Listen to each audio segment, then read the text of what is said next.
Hello and welcome to episode 171 of Flix and a Six. I'm one of your hosts, Anthony Costanzo. With me, forever and always, the man, the myth, he's spared no expense. Alessandro Belsi. Say hello, Al. I'm so full. Fair enough. Is that because you spared no expense at dinner? Well, listen, I didn't spend any money on dinner, but I spared no bit of food. Abort! Abort! Vamp, Al, the beer is overflowing. Oh, anyway, still? I spared no expense in the sense of I jammed so much tortellini into my mouth because we had way too much left over from my party. Anthony can't hear any of this, and hopefully he doesn't edit any of this. Oh, God. I'm back, sorry. It's okay. Continue. Did you bring a cleaning implements? Because I was going to say, you came back on screen like without anything to clean with, and I was like, that's not going to go well. Anyway. I noticed that it was moving in like a river sort of fashion towards the back of the glass, and I was like, that's odd. Why is it moving? Was it? And then I was like, oh, the back of the glass is wet. Oh dear God, it's all over the table. Was it? Did you put it down with like on the lip of something and it was crooked, or is there a crack in the glass? Like, what's going on here? I you know what it was? I'm gonna guess that the beer is just ever so slightly larger than 16 ounces. Or your glass is ever so slightly less than 16 one ounces. of the two is probably the cause, and then it was the foam was very slight amount of foam, but that foam is what I noticed running down, and I was like, oh, it's running away from me. That's weird. What a phenomenon! Beer running down the sides of my glass. Where were we before I ran away in horror? I was vamping by talking about how much tortellini I shoved into my face tonight for dinner, and that's always good. Yeah, so we had way too much food left over from the party Sunday, as we are wont to do with parties, and typically we don't have any tortellini pesto left over, but maybe because it wasn't spring/summer enough conditions enough for people to eat all of that, or maybe it was because we probably only had 80% of the amount of pesto one needed for the amount of tortellini we had. And so it was a smidge, I don't want to say dry per se, but like it wasn't very strong in flavor. Okay. It looked more like it was like dusted in pesto, so much so is like tossed in pesto. So we made some more pesto. I know exactly what you mean. Yes. We made some more pesto sauce and then threw it on a bunch of the leftovers, but we reheated too much of the leftovers. And so I felt bad wasting the tortellini, and so I just kept jamming the delicious tortellini into my face. What else are you going to do? I don't regret it in any way, shape, or form, but I am very full. You're like, there may be starving people in other countries, but there is no starving Al here. Oh, God, no. But that's also part of why I hate wasting food. I know that I understand that the tortellini will not be going to the starving children. Right. I understand this in all ways. That being said, it's like the one thing I can control is just not wasting the food. Sure. Like I just feel morally like I shouldn't waste the food. Hey, if we all do our part. That's my point. And however strange that part is. I have and can do more effective things than that, and will continue to do so. But to me, it just feels wrong. Knowing that there is like millions of people worldwide who are hungry, I feel grimy when I throw out food that can otherwise be eaten. Even if it's not actually, it's now beyond the point of providing me nutritional value. In fact, it's actively harming my health probably to have eaten as much tortellini as I did. But it won't be in the garbage, and that's all that matters. Yeah, we Kim feels very strongly about that as well. I think I am too, but more so because she has been, and it's kind of enlightened me to it. But to mitigate that, sometimes we can't use all the vegetables that come in the CSA, so we use as much as possible. But we don't throw it away anymore. We have a composter that works very well, and sure. So, but I mean, anything that can't be in there, I'll compost that myself. And veggies that when you get too many of them, or some of them you got a little later in their life than you should have gotten, seems like a natural thing to throw into your composter. To me, shoveling a bunch of reheated tortellini into a composter would feel not necessarily morally wrong, but just very odd. Like I feel like it's something I extremely don't want anyone. Yeah, I extremely don't want anyone to see me doing it, because it's like, what is he? What are you doing? And then, like, somehow, for some reason, you're caught off guard. You go, and you throw the tortellini and run. You'll never catch me. What a weird villain. What did you barbecue? Is that what you had? You had a barbecue? Yeah, we did especially in the times of COVID and all. I'd have to say easily 90% vaccinated, predominantly outdoors, but the rain made that harder than it should have been. Party with only like the BLC side of the family, which is not our typical thing that we do for Memorial Day. Typically, anyone we've ever met is invited to that. That's right. That's the whole town. It's really that comes out. So was there hot barbecue sauce at play? Like what? No, unfortunately not. We probably would have been able to deploy some hot barbecue sauce if we had been able to use the grill, which we couldn't because of the aforementioned rain. So the pork was cooked the day before in the oven, and then we didn't even get to use the grill. We used the little Webers underneath the pavilion because we tried to build a disastrous tarp situation over the grill that just flat out didn't work, and so we abandoned that in the rain after wasting like an hour and a half in the rain. That's lame. Yep, no, it was. You also, I'm assuming you guys put in that effort. Like you were getting up early, you were doing a lot of work over the past couple of weekends. I assume the plan was to have that ready for this barbecue. Absolutely, we bought two. We bought two obscene tables to go into the pavilion. Now there is basically one long, like hall, like a great hall in a castle type of table situation underneath the pavilion. Oktoberfest action. Which was not used in any way, shape, or form on Sunday, because no one wanted to walk down from the covered deck down to the covered pavilion area. Few people it was like pouring. Yeah, like intermittently pouring. Sometimes it was just mist, but mostly it was pretty substantial rain. It was in the 45 to 50 degree range. There was wind. Yeah. So here's what I was thinking about this weekend, about all that rain. I was like, it was one of two things. Either Mother Nature was like, it's not time yet. Listen, I'll be honest, that thought flashed across my mind. And then Sunday. The other thought was, I'm going to rain right now to push you all inside and thin the herd out even further. Ooh, so it's the alternate versions of it. Could either be the benevolent Mother Nature, or the cruel and vindictive Mother Nature. It's the common inherently good or inherently evil conversation. Yeah.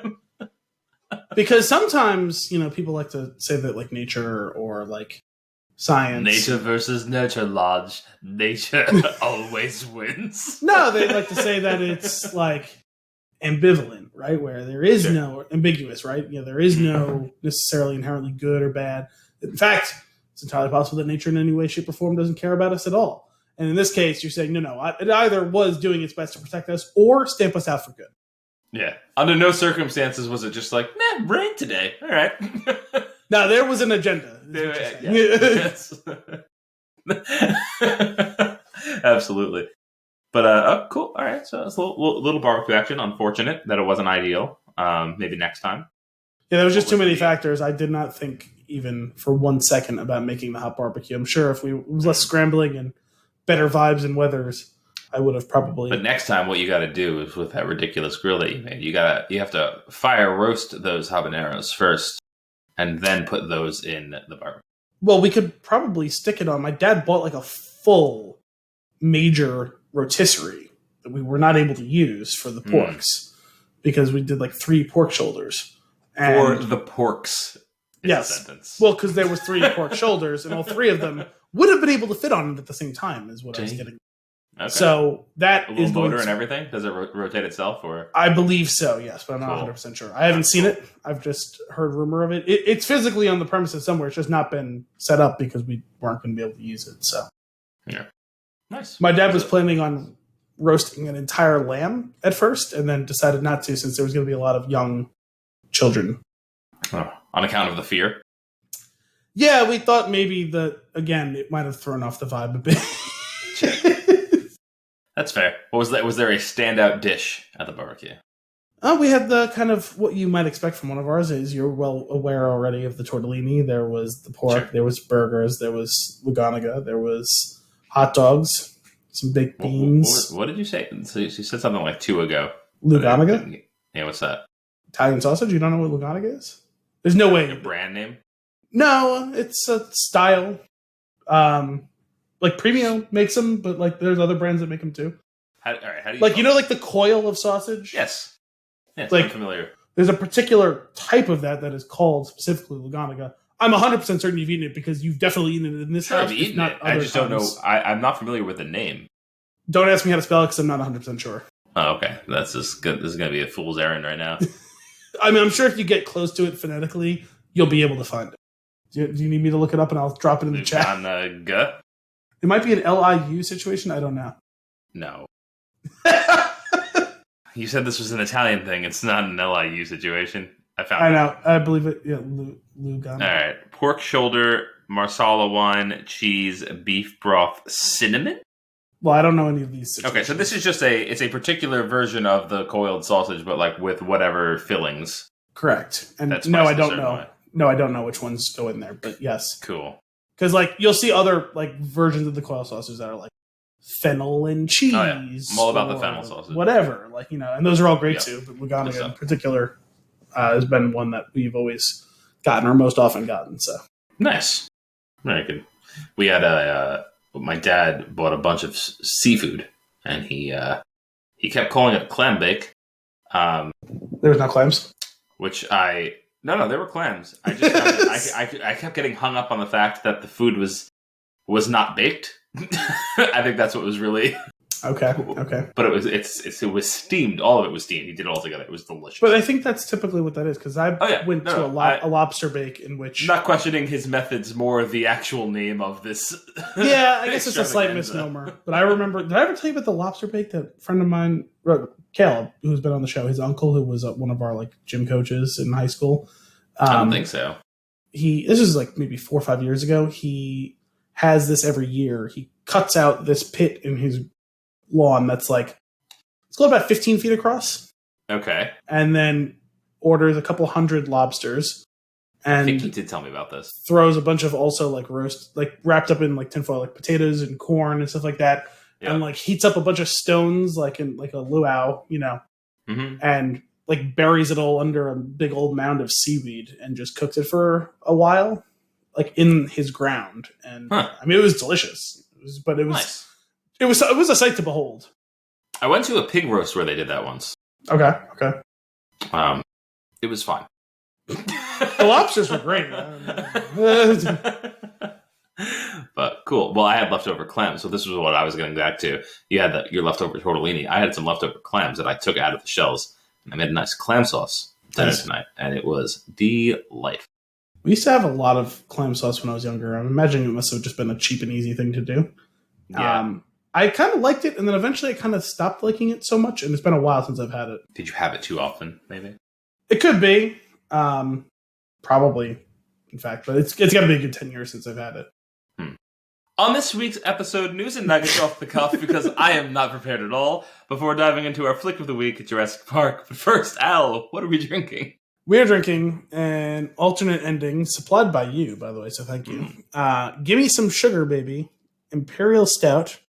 It seems to be flavored with or in the manner of peanut butter, Thai banana, cacao, and toasted marshmallows. 10% alcohol by volume. This one has quite the can art, which I know. There's a lot going on. There's so much going on. I truly do not know where to begin. I don't either. Okay, so first things first. We have 3 characters. Let's start there. All 3 characters are in shackles with they're not stocks, right? When they're on chains like this, they're stocks when they're still. Yes, but it's the type of thing you see on medieval times when the guys were locked up in a stock.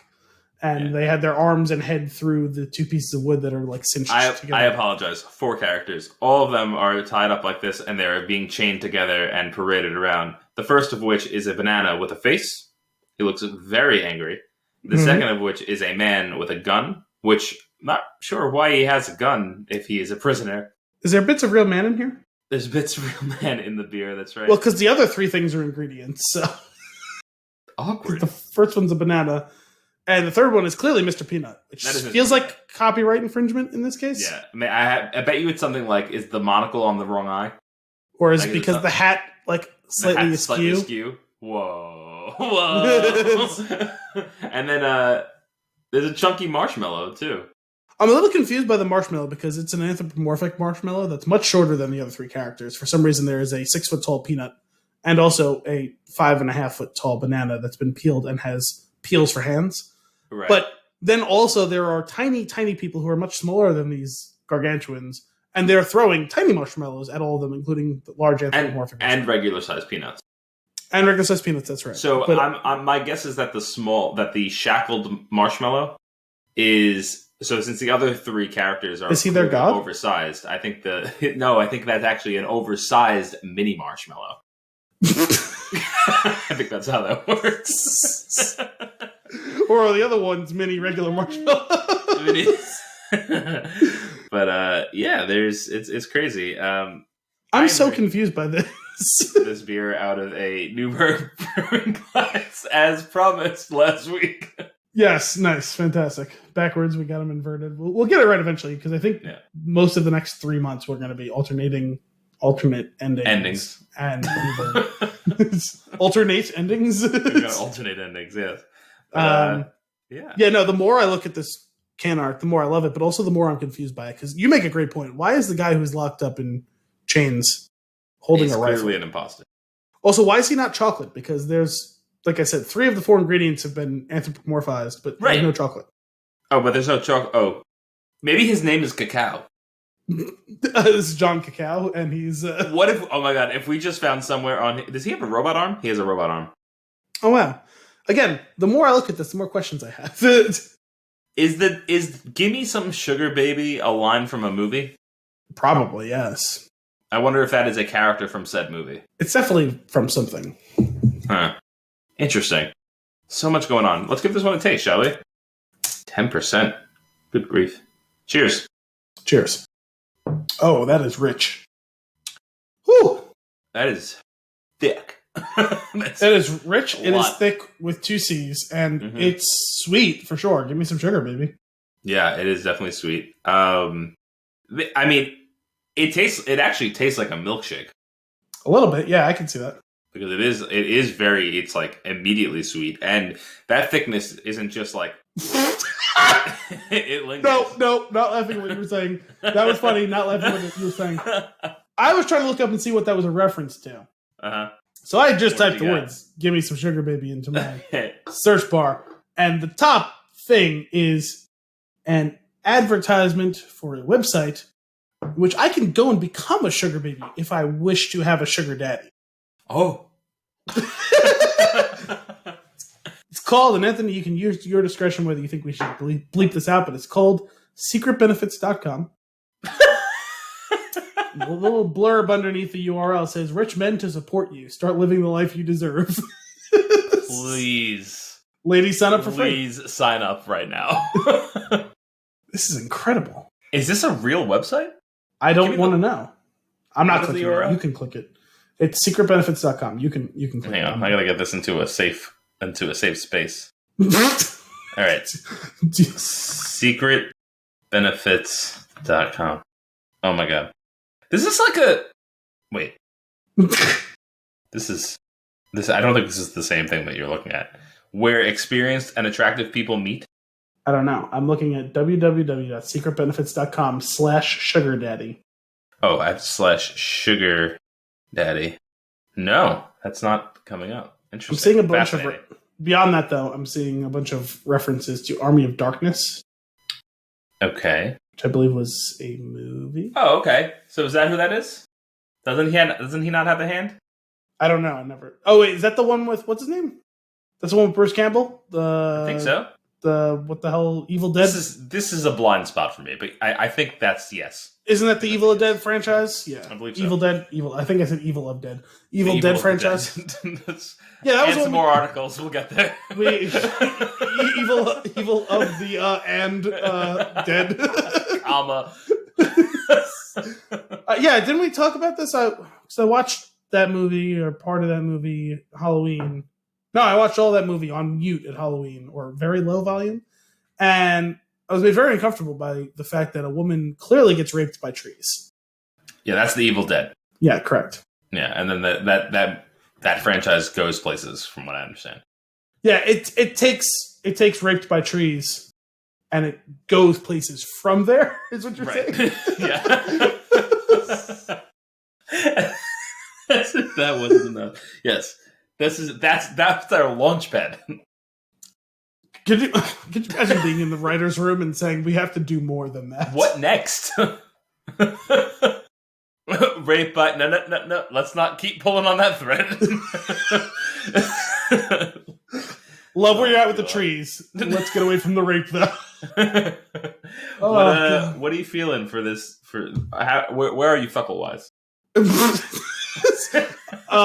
As a dessert, yeah, I would go 3 thuckles. As a beer, 2 thuckles. Oh, okay, cool. Yeah, I'm actually. I think I'm with you on 2 thuckles. I'm usually not a fan of. I think it's going to take me the entire episode to get through this. I realized that I'm gulping this, and I'm like, nope, that's too big. I need to find the perfect sip because that was too big of a sip. Yeah, it's good for sure. Actually, in most cases, I say, oh, it didn't come in a pint. Probably could have done with a smaller can on this one. It's funny. I saw a can the other day for something. Something someone brought. Oh, it's another dessert beer, I think. And I have 2 of them in the fridge. I don't know who brought them on Sunday. It's a Rogue beer from Oregon. Mm-hmm. And it comes in a can. I want to get up and go look at the specific measurement. It's like 13 point something ounces. I thought it was a pint can because it's roughly the same size.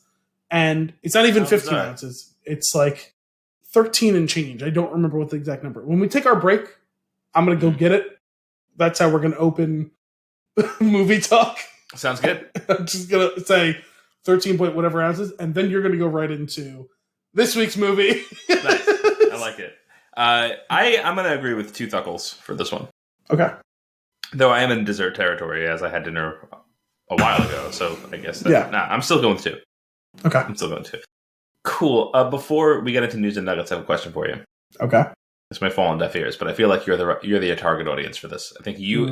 I said this to one other person in the moment when it crossed my mind. They did not get it, and I had to explain it. Okay. I feel like you will get it and hopefully appreciate it. I'm going to ask you a question. Are the Itsy Bitsy Spider and Chumbawamba's Tub Thumping the same song? Sorry, I didn't mean to break you. I guess I did mean to break you. I mean, thematically, they're the same for sure. Mm-hmm. Not that I expected to debate the themes present in the Itsy Bitsy Spider or Chumbawamba's Tub Thumping today, but yeah, no, thematically they're the same for sure. The argument that I got was that at no point during the Itsy Bitsy Spider is anybody pissing the night away, and I said counterpoint, when the water is washing down the drain. The drain is clearly pissing the night away. I'm just glad that you got there quickly. Yeah, no, I mean, like, they're not the same song, but they're certainly about the same thing. Yeah, I agree. You're never going to keep me down. Al, where are we at news and nuggets wise? I've got nothing. I'm pretty light. Okay. I had to really scrape the bottom of the barrel to come up with some stuff. So first thing, how about we start with a trailer? Okay. Have you seen the trailer for... Nothing makes me happier. Have you seen the trailer for the movie Infinite? No. Have you heard of the movie Infinite? Mark Wahlberg? Correct. No. So after we... Never heard of it. So I gotta be honest, I'm really not 100% sure what it's about other than reincarnation. Okay. That being said, on the heels of us watching together, or at least 30 seconds spaced apart, the Tomorrow War last week, are we in a moment where, are we in like an Armageddon / Deep Impact scenario where we're getting these 2 movies together? I would prefer that we're there at least once a year. It's got to be a different topic every year, obviously. Yeah, but I think it's more of a every 5 year situation. I think that we get this type of because you'll either get like a lot of zombies stuff, or you'll get like a couple of like Dracula things, or we're gonna get like all of the monsters in movies, or we're gonna get 2 movies about like comets hitting, or 2 movies about volcanoes erupting in the West Coast, or like Transformers and Pacific Rim at the same time, and also maybe Battleship. Yeah, that was another one. Those came out, I think, relatively close to each other. Yeah. Didn't that was that San Andreas? Didn't that come out alongside another movie that of a similar apocalyptic style? I mean, I wouldn't be surprised, but I'm struggling to recall which that would be right now. But Yeah, no, so it seems like this movie is about a guy who reincarnates, and I'm guessing he's not the only one. It would seem that the major players in this movie may all be them. And it seems like Mark Wahlberg in the trailer doesn't really know that he is a reincarnated person, and Chiwetel Ejiofor, with a ridiculous look and even more ridiculous accent, is trying to get him to remember his past life, and then he does, and then hijinks ensue. I'm not reincarnated. I'm brand new. It's actually not the worst Mark Wahlberg impression. And then it turns into big ridiculous chase scenes and all that stuff, and so that's about all I have to say. Also, it's a movie made directly for Paramount Plus, which I didn't know was a thing that was happening. Interesting. What do you think is? We've dipped our toe in now, right? We've got direct to streaming movies. Yep. They are the new direct to VHS, right? It does feel like they're aiming above that, right? Like it does. It does. Yes. Like they're putting money into it. But do you think it's that they're aiming above that because they don't need to? They could actually spend a little bit more money on the movie and nothing on distribution. Probably. I mean, I'm sure that's a driving force. I think they also, knowing that they're putting it right at your fingertips, they can afford to pay 1 star. It's like, okay, if we get one person that you really want to see in this, will you see it?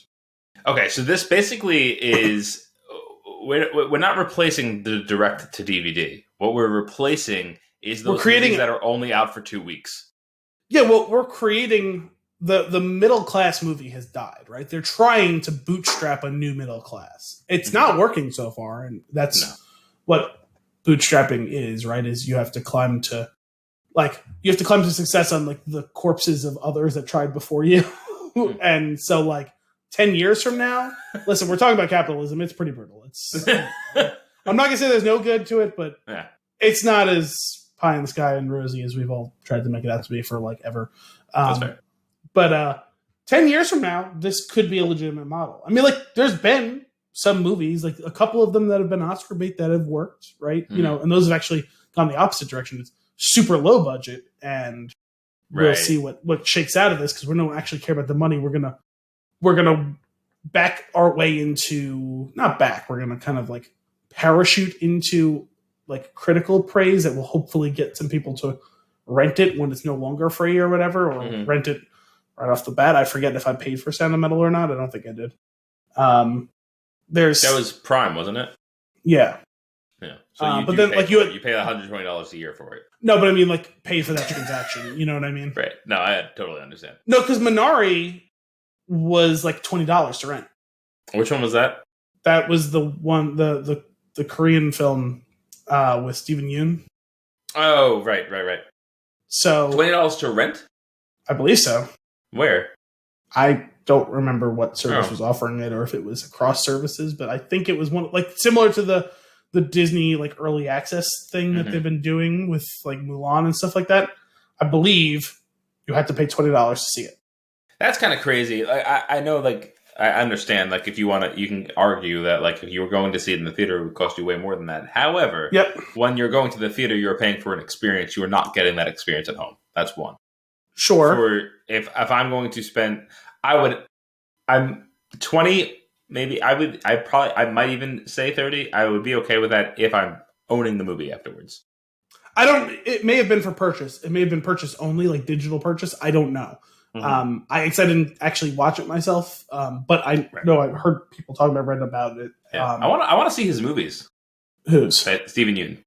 Oh, we did Burning, didn't we? No, we never did. We never actually got to it. Oh, is that next? Did we just decide our next movie? Well, I definitely watched it like a year or two ago. Oh, I didn't. I thought you had. I don't. Yeah, maybe we didn't do it. That's weird. But I definitely watched the movie, and I definitely talked about it with you that I was going to be watching the movie. Right. And I guess maybe it fell through, and we never actually did it. Definitely did not watch it.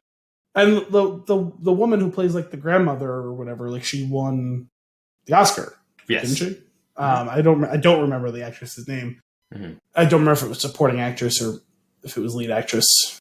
I don't remember either. The Oscars were wildly uneventful.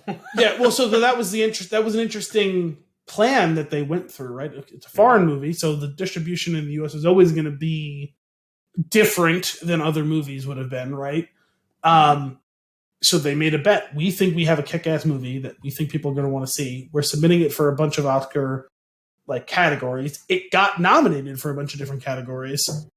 Pay us $20 to see our movie. Right.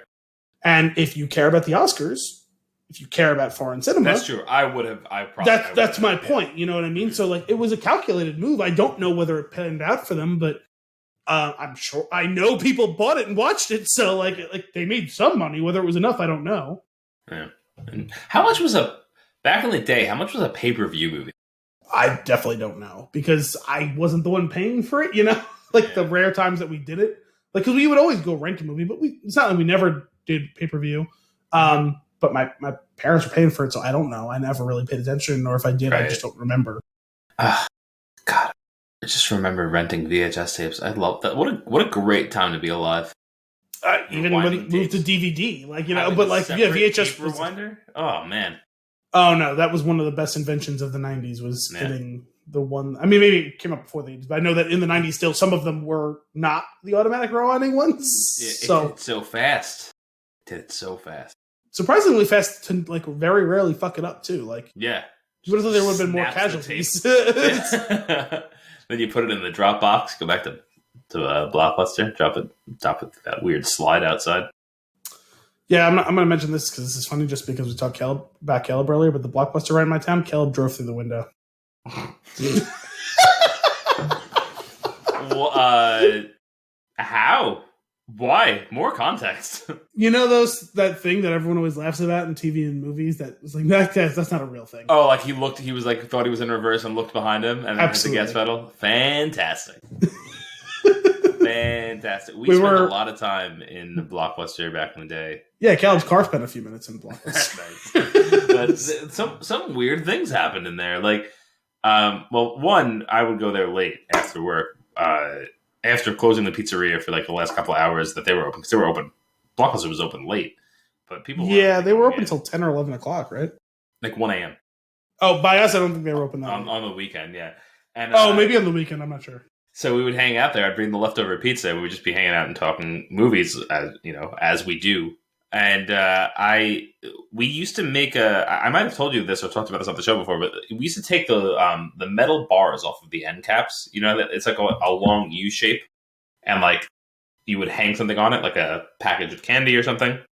Anyway, it's a long U shape, and you could metal bar off of the end of what? Like an end cap of the aisle. It's there's metal bars that stick out, and then candy, packages of candy, think oh yes, okay. Worms and stuff are on them. So you take that off and you bend it outward, and now you have a bow shaped piece of metal. And we would take the rubber band and we would put them around the edges of that, and you had a little bow and arrow, like a miniature bow and arrow. And then we would take the locks. Do you remember the DVD locks? They were these long yellow. You actually probably don't plastic know. Yeah, but when you hit the magnet and you take them out of the box, they're really long. And they have a flat end. And we would use those, and we would just launch them across the store at each other.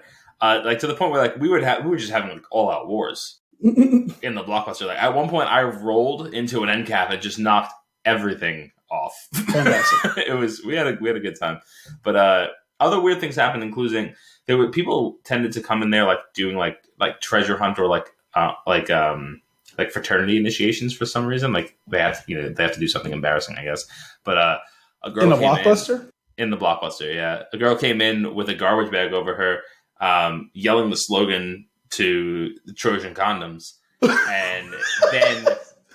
because she had a huge body condom. Got it. Right. So did that, yelled it, ran around the store quick, yelled it again, and then, obviously embarrassed, tried to get out of the store as quickly as possible, ran full speed the way that she came in.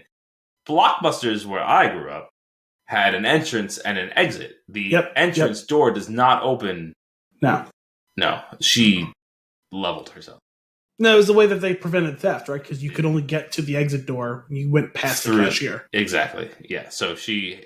Well, by the way, why did we lose that design in stores? I don't know, man. Because honestly, it's the only thing that Blockbuster was ahead of its time on. That's true. What about Blockbuster? Direct, now, right? Was it now? Direct? I don't know. It was one of those. Yeah, that was Blockbuster Beyond. Remember, like they had like the new movies you could rent for 2 days, but old movies you could rent for 5. Correct. But also Blockbuster Direct or Now or whatever it was. Mm-hmm. They weren't actually ahead of the game. They were years behind Netflix on. That's right. That's right. It was a last gasp for air. It was like a gasp. I will tell you this though: Netflix did not give me a free rental every time I had a good report card. I forgot that was a thing. Beer up, you were good. Do you remember renting video games that didn't quite work from Blockbuster? Of course I do. Also, has anyone ever getting home and the wrong ones in the box and being like, "Oh man." Well, that definitely has happened, whether it be movie or video game, for sure. Mm-hmm. That being said, has anyone ever received a good explanation as to why the video games didn't fully work? No, I don't. I am kind of curious. I mean, I could see with a cartridge people being just too aggressive. Well, when I say don't fully work, I mean like the game would launch and play, but like sometimes things would be locked and they wouldn't unlock the way they were supposed to, or sometimes you wouldn't be able to save stuff. Yeah, I don't know. They got the hand-me-downs? I have no idea. Yeah, was that what it is? They got like they got the slightly defective, like functional but slightly defective versions is what was rentable. They're renting it for 5 days. They're not going to get that far anyway. There was one game, I don't remember what it was. It was I want to say it was one of the Clancy games that I rented on GameCube, and I hit that point like 45 minutes into the game, like in the campaign of a single player game. And I was like, "What? I don't understand." What do I do? I was looking, I think I looked it up and like on like some like forum or whatever, where they'd have like cheats or walkthroughs or whatever. Mm-hmm. And it's like there was a very specific thing that was supposed to trigger and happen that would allow you to go on to the next bit, and that just flat out wasn't happening. No matter how many times I loaded the game, and I was like, I don't understand how this is possible. It's messed up, man. It's a day ruiner right there. It's like when you get to the end of Uninvited. It's like, use the crucifix, and you don't have a crucifix. They've set you up for failure this whole time. No, but after all that wasn't even what you had to do. It wasn't. That's the twisted story. Here, oh yeah, is that somebody went through great lengths to write an actually very accurate walkthrough, and then tells me to use an item that doesn't exist. That also you don't need to beat the game. No. Also, after our intro last week, we never actually went back to talk about Uninvited, did we? That's true. We did not. That was a monumentous occasion for me. I was very happy that we finally beat that game. I mean, we did cheat a bit in the final third of the game. Significantly. But I stand by it because I don't know if you remember, but that maze had at least 40 different directions you had to make to get to the end. That would have taken us the same amount of time as all the rest of it. Right. Because we would have kept dying. Here's a question. Did we even need to do that? Because didn't we get the goblet inside of the chapel that was outside of the maze? We definitely got something from inside the maze. We killed some giant tomato monster and got something. Key or a pendant of some kind? Yeah, something like that, yes. I don't know what it opened. Anyway, that's neither here nor there. That game, it's pretty crazy. I talked to Brian a little bit about it on Game Bites. We decided that one day me and him are going to play through it without the walkthrough now that I know a decent amount of what else needs to be done and see if we could do it. I still don't think it can be done. It's going to take you a really long time because you're going to die because of the time it takes. Okay. Remember how you die after a certain amount of turns, right? Like you're going to die in the maze multiple times before you figure it out. The question is, were we dying randomly because that's what the game does, or is it because we drank the arsenic? No, because anytime you die, it resets that condition. Thing. Yeah, because remember, after a certain amount of time, basically the existential dread is pressing down. Yeah, but that only happened after we drank that bottle that one time. But I think we also just grabbed that bottle so early on in the game that. That's true. Like, how many times can you die from the same poison? I don't care what anybody says. The music in that game is fantastic. Specifically, the music of that little monster. Beep, beep, beep, beep. Oh, the one that was doing his little dance across the... Yeah, which is like, he's just walking across the screen, not like level on like the ground or anything in particular. He's just cruising across the screen, and then that's it. Also, I gotta check the dates on when Uninvited was published, because was that ripping off Gengar from Pokemon, or was it vice versa? Vice versa, for sure. Okay. Yeah, I definitely played Uninvited before I watched Pokemon. No, but even remember the show came after like Pokemon Blue and Red was published, and that was like 94. Yeah, but when those games came out, I had it. It was before that. Okay, I mean, I just know Uninvited was sometime in the 90s. I didn't know. Oh man, what a day! That was a wild night of Uninvited. And circa 1990 Jeopardy. That was ridiculous. Man, you know a great deal about candles. I knew a surprising amount that I didn't know that I knew the about candles category. I might have swept the candles category. I just remember there being one about votives. That's all I remember. The silly candle question I remember. Yeah, that's right. Wow.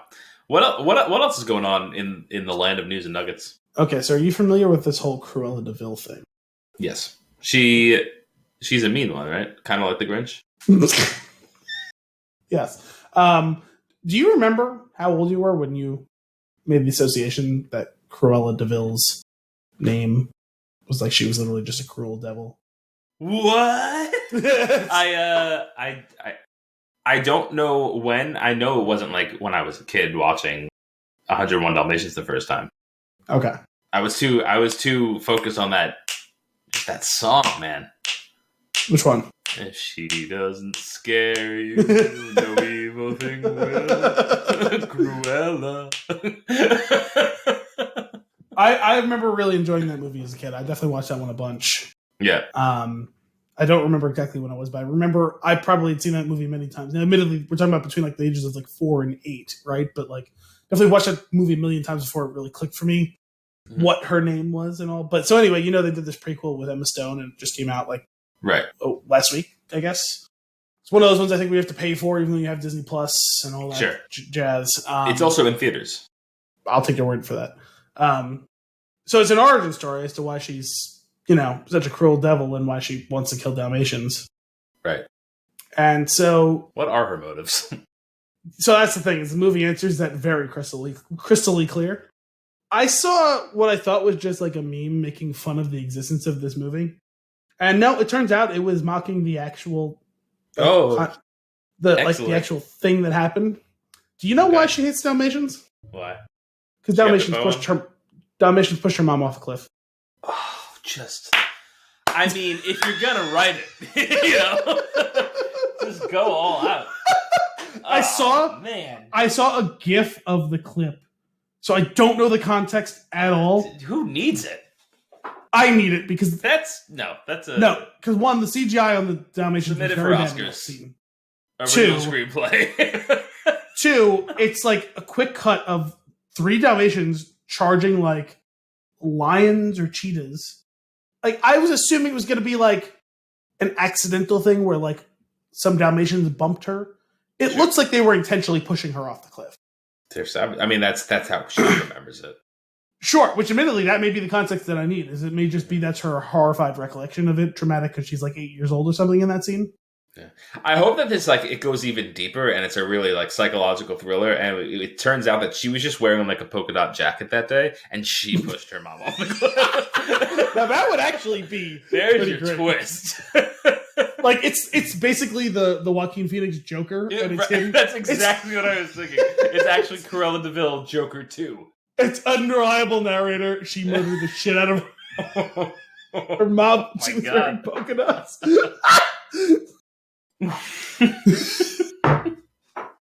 Spoiler alert for the Cruella DeVille movie. Anyone who's been listening to this, I'm sorry, but also there's no way any of you are watching this.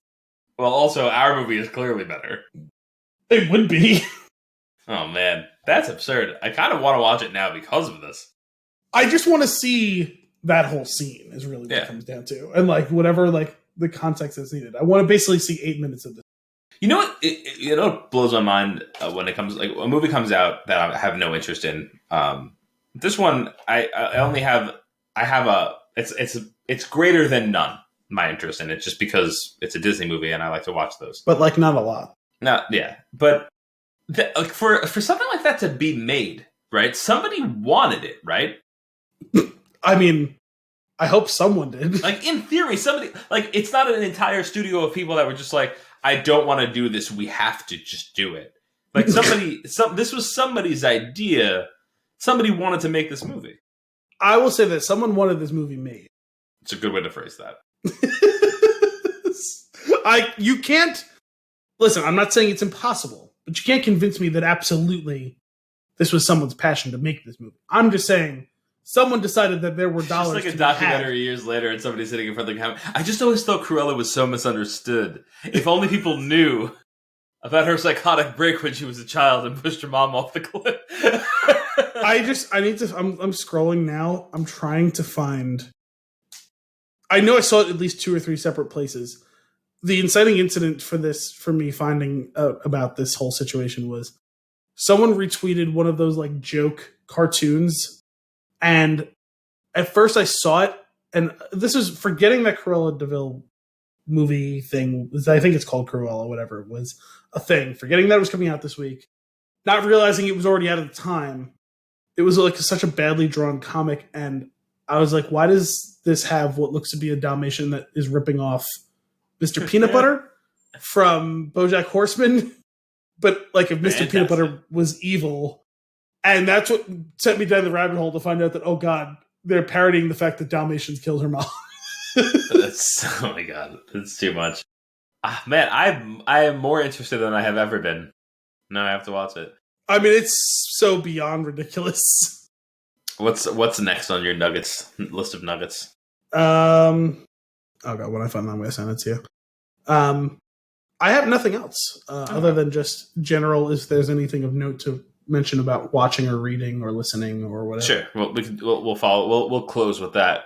First note, quick nugget. Coworker of mine says, "Thanks for the recommendation on The Gentleman. Loved it." I agree. Great movie. Still hung up on that. I had so much fun with that movie. Anyway, just leaving that out there. The other, I went to the movies. Nice. And it was glorious. What did you say? I saw A Quiet Place Part 2. Oh, yes. If you got a chance to watch it, we'll do an episode on that. I'd like to get around to it. I just don't know when I'm going to get around to it. Yeah. I will say this time around, there are no subtitles, so you don't have to worry about that. I swear to God, if I went into a movie theater... If I went into a movie theater and had that experience, I would burn the place down. I don't know. You're in the movie theater and somebody's saying something and there's no subtitles and you just get up, what's he saying? What do you say? You're just getting real mad. Nobody has any context as to why you're flipping out. Listen, oh my God. I'm scrolling through looking for this thing and this is what I found. Can you see it on the screen? No, it's not. It's not focusing. It's too bright. Okay, so it's someone doing a selfie in front of a tombstone with like a peace sign. Oh my God. And they photoshopped the Dalmatian's head on the person's head, and on the tombstone it says Cruella's mom. Oh my God. Yes. I kind of love this. I hope this continues. This has been such an incredible meme already. That's awesome. Oh God. Sorry. Let's resume what we're discussing. Yeah, so theater. 1, movie theater popcorn has never tasted so good. 2, they are doing 2 seats blank in between seats that are reserved. So if you reserve something, they blank out the seats near you, which is kind of nice. Gives you a little bit extra space, which I appreciate. Got into the theater, was way too early, ate way too much popcorn before the previews even started. When the previews started, I went, oh yeah, I love previews. And then realized that it was just going to be the 12 previews that I recently saw because I was watching all of the previews that exist because I'm thirsty for movies. But they weren't great, but it was probably the longest preview run in recent memory. Well, they got to make up for it was easily 40 minutes. Same as the runtime of the movie, whatever the runtime was. Which was absurd. But man, I enjoyed it. I enjoyed it a lot. It was good. Was there any trailers you hadn't seen? No, there was not a single trailer I hadn't seen. Most of the trailers are actually for movies that are currently in theaters. Which is I guess that kind of makes a certain amount of sense because they really want you to buy more tickets to their Sure. That's fair. Can you check your phone? Sure. Did you send me this picture? Oh my God. Oh man! Tell me that doesn't look like an evil Mr. Peanut Butter who's a Dalmatian. It absolutely does. I think it needs to be like the cover art of the episode. It's so good. Tweet that out. When you tweet the episode, just tweet that picture. Oh, absolutely, I will. Okay, fantastic. But anyway, the movies are back. I'm back. I love it.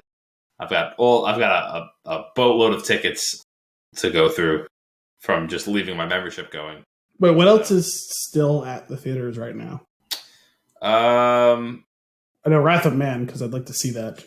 Yeah, that was one. I don't know, because I didn't look to see what was playing. I specifically wanted to see A Quiet Place, so I just went in and got the tickets for that. Okay. But maybe I'll go see. I saw Cruella on the thing, one of those marquees. Yeah. When I was going in there, but I didn't take note of there's a Saw movie. Yes, starring Chris Rock. Yeah, so that's in there. I didn't take note of anything else though. Okay, but it was awesome, man. I felt like home. It was nice. I believe it. So your theater is still alive and well over there? It is. It was actually pretty. The parking lot was pretty packed. Did get to use that VIP parking space though, and they have 2 free charging spots. Oh, nice. So I was able to use that one, but it's like right by the door, which is awesome. So that was cool. But yeah, I'm looking forward to as many movies as I can cram in the next 2 months. So we got some fresh movies. I'm looking forward to seeing Fast 9. Fast 9? Is that what we're calling it? F9. F9? F9. Don't worry. Fast 9 Furious. Oh boy. Okay, so I guess what we're watching. What are we watching? What are you watching, Al? I guess I haven't really been watching anything. I did finally get to finish. I did get to finally finish the 6-book in the Expand series. Doing an interesting thing here, which is a 9-book series, right? 6 books. The 9th one is coming out sometime this year. There's a 30-year time jump between books 6 and 7. It's a bold move. 2/3 of the way through a 9-part series. Fascinating. Weird. Yeah, I got curious how that'll play out. Me too. I've only read like the first chapter or 2 of this next one, so it's a little heartbroken because my favorite character probably will be dead by the time this book kicks off in earnest, would be my guess. Because she was rather old in the rest of the series. She was rather old before the 30-year time jump? Correct. And it does seem like, I'm guessing probably lifespans are probably a little bit better in that time and with that level of technology and all, considering like there's people who get like all of the radiation, like Bruce Banner levels of radiation, who manage it with just a daily pill. And, people who get like their hand blown off with a shotgun and they grow it back in a couple hours, Harry Potter style. And, stuff like that. So I imagine people live longer, but I do wonder what the utility of those people are. Like, so like you can live to 100 pretty reliably or 120 years or whatever, right? But, you're still not like going to be a physical specimen post 60, So I'm curious to see how that all goes. The most recent book I read was pretty damn kick-ass. It was a little different than the rest of them. Not necessarily in an inherently good or bad way, but I thought the way that they chose to deliver the narrative was really cool, really spreading out how many people's point of views were responsible for, and the ending was fitting. And nice. It was a good end to that portion of the story as we then kick off. I'm still can't get over the 30 years thing. Like if you had said, like 5 years or 10 years, I could see that. Like 30 is like 30 years is a big one. Yeah, for sure. That's pretty crazy. That's cool though. Looking forward to seeing how it all plays out for you. I'm glad you're still enjoying it. I play a little bit more Mass Effect, and I really do. I did not remember that game at all, and I love it. I'm not surprised. I mean, it's probably been over 10 years since you played it. So that's right. Very much enjoying it. It's just so captivating. The music is so damn good. The music's so good. I will say, I find every time I try to have a conversation with Joker, it's a little confrontational. I'm not entirely sure why. I just want to be his friend. Yeah, you will be. There's a couple of those situations where it's just a little bit rough in the first game, and I think they realize it because those things get much smoother in the second one. And I have not seen anything quite as organic as what they did in the third one, where they spaced out the snippets of it across the game, where it feels more natural, where it's like, hey, I'm not going to talk to you for 4 hours this one time and then not talk to you for weeks and then talk to you again. You know Tell what I mean? me Like, about your brittle bones. Tell me about where you're from. Tell me about how you got to the Navy. Okay, see you later. Well, there's still some of that, right? But there's just more, right? Yeah. Like, now, at a certain point, right, there's no more, but like there is a greater depth to all of it. And what I really appreciated about the third one versus the first and second was seeing there was some group conversations you could have where, everyone is in their, like you've noticed, right? Everyone is in their specific place on the ship, right? Yeah. But in the third one, sometimes you come back from a mission and you check on your little map of the ship. It's like, oh, Garrus is typically on deck 3 and he's up in the cockpit with Joker. And you walk in there and they're having a conversation totally without you. And then that's cool. You walk in and you interact with that conversation. And it's like, oh, cool. But like before you can interact, you get to hear a whole conversation that has nothing to do with you. Yeah. That's cool. I like that. So like that stuff like that, I think was really inspired. And like they continued to flesh that out a little bit more in Andromeda, but like it was like an incremental improvement on that. Like that one really, I've never seen anything quite like that. And even across the way in Inquisition, never, like Dragon Age, wasn't quite anything like that took a step in that direction. I'm looking forward to playing the third game and really the second game pretty much for the first time. So that'll be it. Listen, if you enjoyed the music in the first one, the second one. So pumped. So that's what I'm playing. But what I'm watching, we continued Homeland. I've got one episode left in the first season.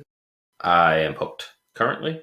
Yeah, first season's great. Unquestionably great. I think Saul is one of the better TV characters in recent memory. Mm-hmm. Really well constructed. Mandy Patinkin crushes it. Well written. It's awesome. And I love it. That man can act with his face and no words in a way that few actors can. Yeah, and also on top of that, like considering he has a pretty gruff, like monotone voice, still like some of his voice acting. Yeah, like just little nuances. Like there's times where it's like, oh shit, like I totally buy that you're like on the brink of tears right now. Yeah, like a momentary tremor or something like that, like or just like a soft glisten that is like just on cue for like when he needs it. It's just a man. Anyway, I'm really enjoying that. I've got one episode left, like I said, in the first season. I'm curious to see how it's going to play out. It's cool. I like the storytelling. It's funny. I like Saul. He's still pretty much the only character I like currently. I don't really like any of the other characters. Yeah, I mean that's fair. Like Carrie, there's things to like about her while being ultimately frustrated with her, right? Like, and Brody is an interesting one. Ultimately, probably somewhat of a sympathetic character once you see his backstory and all of that, but like one that you're not necessarily rooting for, right? right. No, it's interesting. So very curious to see how his family can be a bit frustrating. Yeah, her family can be a bit frustrating, although at least well intentioned for the most part. Probably, if I recall. And I don't know. It's a good show, though. At least it was in the first few seasons, so. Yeah. Cool. Anything else before we get into the fun and games? No, I think now's the time. All right. It is my turn this week for fun and games. And I have a movie picked out, but I need to pull up some information on it just in case please hold. I had a fleeting moment today where I was like, "Oh God, is it my turn to pick the movie?" And I was like, "No, I picked it last week."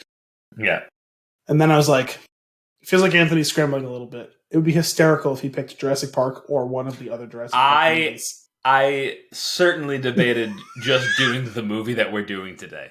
I was half wondering it today. I was like, could he choose it or one of the other ones just as like a hiding in plain sight type of thing?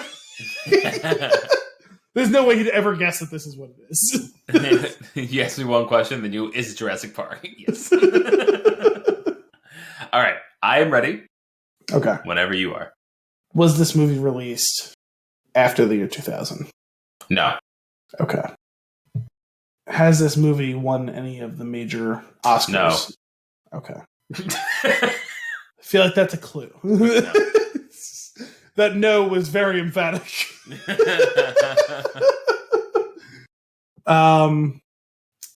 Actually, was 1 second. Okay. Okay. Yeah, that stands. Oh, the Oscars thing. Yeah. I was like, wouldn't it be funny if I was just wrong about that? Yeah, I looked that information up. I just answered from my gut. Major best picture winner, best picture, best director. Weird. What a strange year. Would this movie be considered an action movie? I'm going to say it has action elements.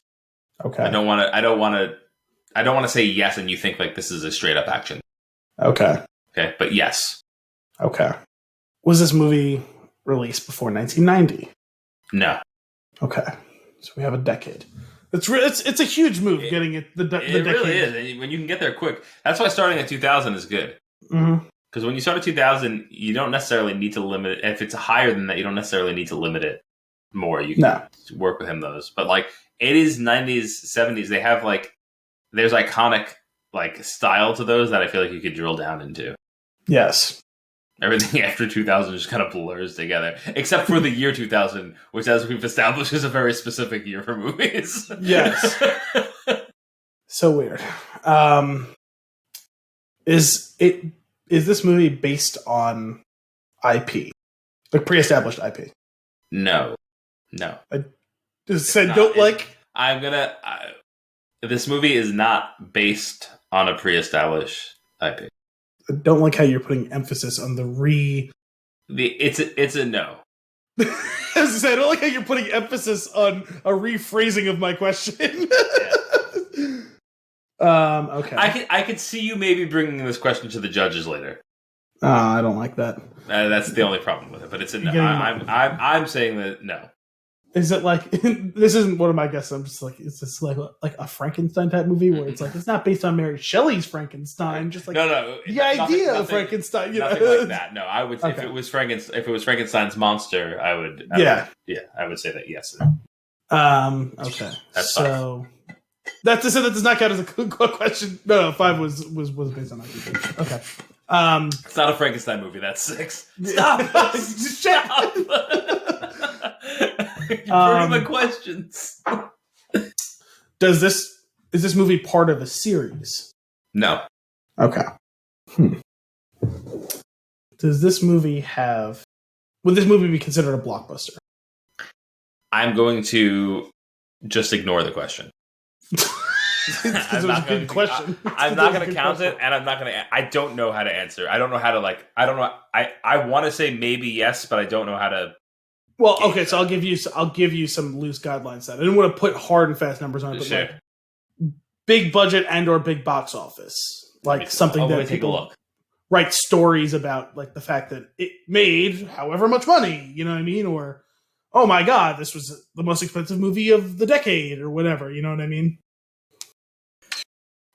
God, it's at a weird spot.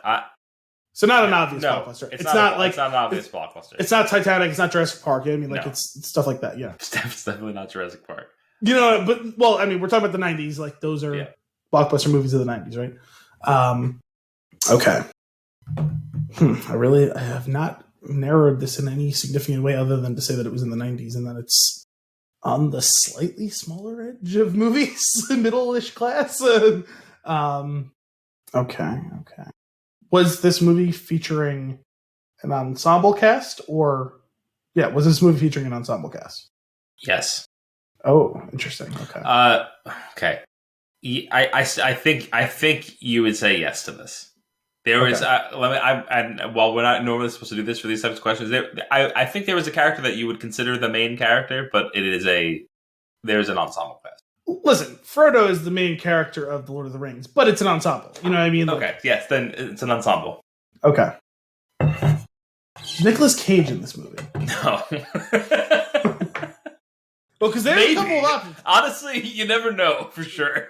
No, but like 90s movies, there's a couple of ensemble movies that are Nicolas Cage movies. There's Con Air, there's of course. Gone in 60 Seconds, you know what I mean? Like, man, because if I was right about that, I could have really narrowed that down. Yeah. This is tough. You got a good one here. Of course, I'm going to get like 2 answers, and then it's not going to have felt like that was that tough. But right now, I still don't feel like I'm yeah. No, I still don't feel like I'm making significant progress in my plan. Like, I'm just like firing. Does this movie take place on an island? Damn it! Well, I've been very mad because Nicolas Cage is very clearly in that movie. Oh no, you're making fun of Dominic getting out. Yep. Yeah. No, I was thinking The Rock. The Rock. Fuck. Ensemble cast. You can go. If you recall, you have not really figured out the genre fully. I have not. You haven't really guessed anything about actors of the '90s. I don't know if that'll necessarily help you. Well, other than Nicolas Cage. Yes. Is George Clooney in this movie? No, that's 10. Okay.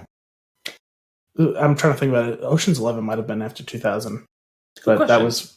That feels like maybe an 01 situation. Yeah, it's in that 99 to 01 range. I'm not 100% sure. Oh, ensemble in the 90s. It's not Nicolas Cage. Oh my god, it's 01. I love when I just know it.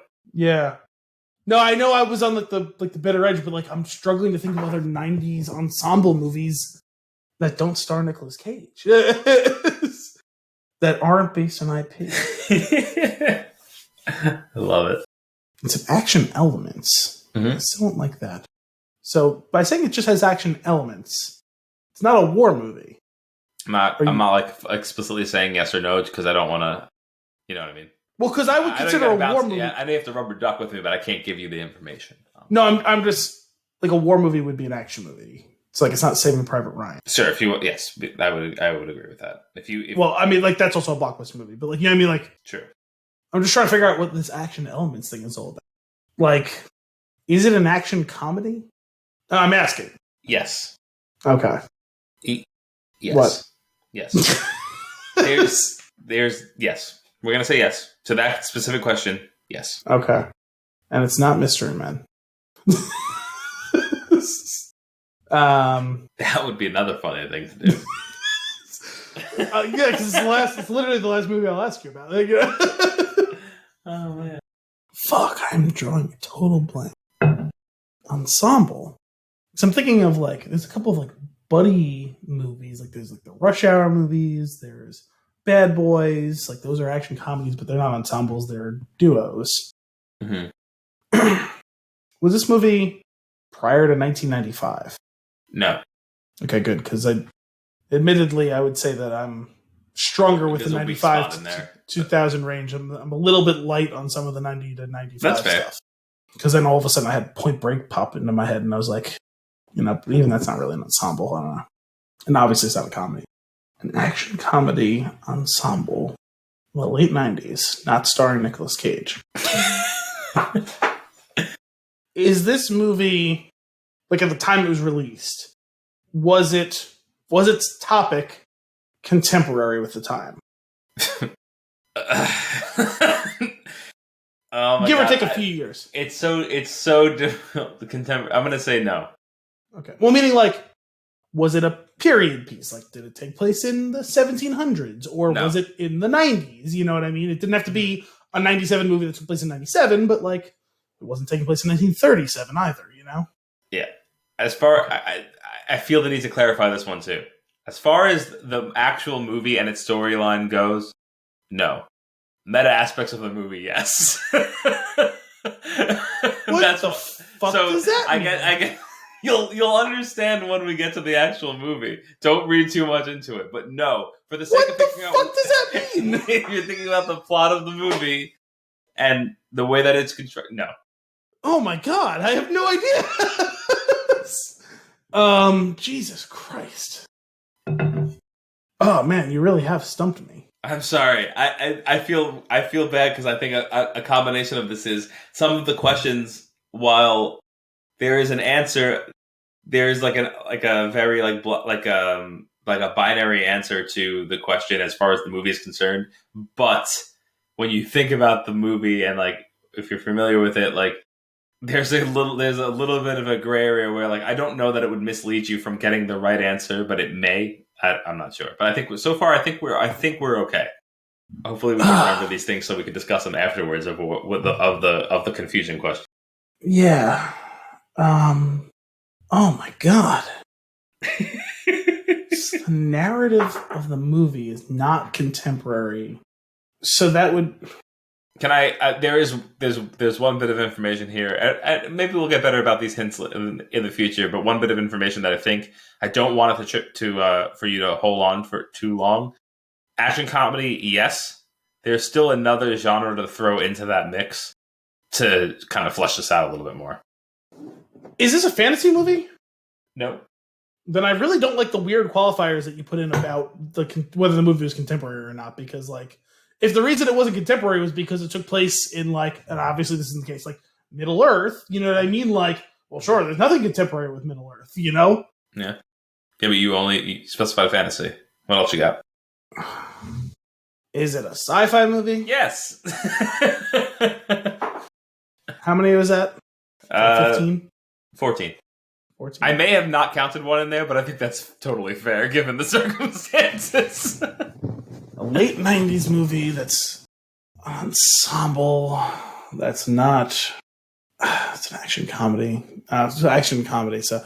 actually, that was a series, right? For a second, I was like, "Is it fucking Alien 4?" I'm pretty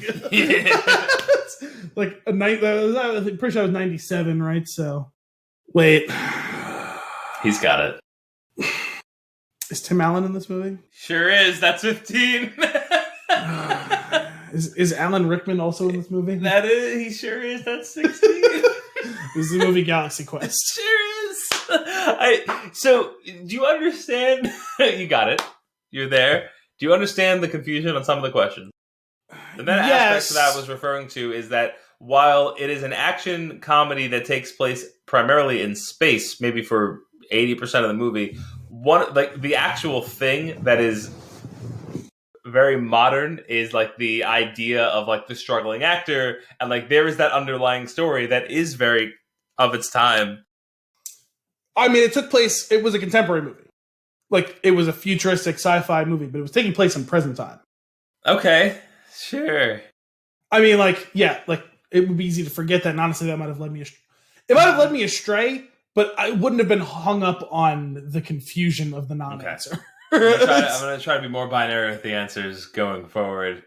Because I understand why you wouldn't want to be yes, it took place currently, but you would be easy to forget that. You know what I mean? Right. How would you have answered the question, is this an action movie?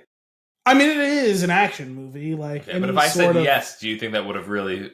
I feel like it's a little bit misleading, but I guess that's on you for asking the question that way. Yeah. I mean, it is an action comedy. It is. Mm-hmm. I mean, it's a broad question, but it's not inaccurate to say that that's an action comedy. No, it wouldn't be one of the first things that I would think of. I'll be a little bit okay. Next time, I'll just say yes and let it be. The problem is, I appreciated that you were not trying to lead me astray by being too concrete an answer. Some of the ambiguity was just as confusing, if not more so. I can see that for sure. That was awesome. Well, because what threw me off is when because I totally understand what you're trying to say when it's yes, it was contemporary in the meta sense, and I'm is this a Princess Bride situation where it's he's contemporarily reading a story, right, and that's the meta story of this fictional medieval story, and that threw me for a total fucking loop. To blame. Awesome. Well, with that, good job, Al. You got it. Galaxy Quest, one of my all-time favorites. If you had asked, is this one of your favorite movies? Yes. I needed to feel like I needed to get... It's totally fair. Anywhere into the vicinity of narrowing it down, and I never felt like I was narrowing it down until the very end. And it literally... Is Tim Allen in this movie? Yes. The thing is, a lot of times I think of sci-fi. That one's even weird. It's such a weird movie. As far as categorization goes, because Star Wars is science fantasy. You know what I mean? When I ask, is this movie fantasy? To me, that movie is fantasy. You know what I mean? It's not hard sci-fi. It's it is sci-fi, but it is also fantasy. When you have space wizards, essentially. You know what I mean? But I wouldn't consider Star Trek fantasy. You know what I mean? But like that's one of the very few. Oh, that was the other thing. You had the IP question, and no, that's fair to say. It's not actually. It's inspired by it, and it's parodying it, but it's not actually based on it. So that's fair. Saying it like that is fair. Awesome, good job, Al. You did it. Let us get into our Flix. But then meta, it is based on IP. Right? We can do this all day. But instead, let us get into our Flick of the week. 13.65 fluid ounces. Jurassic Park, released in 1993, rated PG-13 with a 2-hour and 7-minute runtime. A pragmatic paleontologist visiting an almost complete theme park is tasked with protecting a couple of kids after a power failure causes the park's cloned dinosaurs to run loose. That is just the weakest synopsis of what's actually happening in this movie. I mean, it's not wrong. Yeah. It's just not the movie. Listen, I'll take it above any of those ones where it's like, that's not right. All right. Al, hit me with your tweet-length review. Sure. An instant classic and an all-time great. Its writing, direction, effects, and performances are all superb. Holds up 20-plus years later, and its thrills still do the trick after 100 rewatches. 9 out of 10. Respect. Actually, you know what? No. I'm going to amend that. 9.5 out of 10. Okay. Is Jurassic Park a perfect movie? Yes. 10 out of 10. I'm okay with that too. I always knew I liked Jurassic Park. But for some reason, upon rewatching it this time, that movie, it just slaps. It's so good. I love it. Like you mentioned it, like the characters, the story's really good. Yes. For something that's pretty simple. We go to theme park, it breaks down, dinosaurs eat us. Like, right.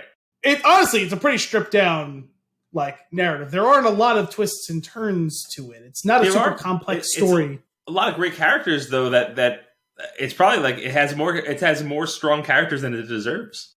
Well, that's what it is. Like the writing was largely devoted to that and a handful of big set piece dialogue like sequences, right? Where like I think always of if you want to really get down to like the nitty gritty of like storytelling from like a character perspective, a dialogue perspective, it's Hammond and Ellie talking in the cafeteria, or the dining room or whatever it is, right?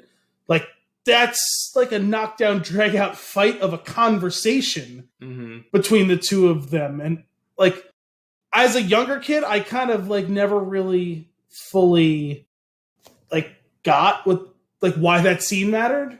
Yeah. And as an adult, having seen the movie probably 100 times, it like maybe not all the way through 100 times, but significant portions of it, like not even just this specific viewing. It's just like in recent years because I see parts of it, if not all of it, a couple times a year on TV.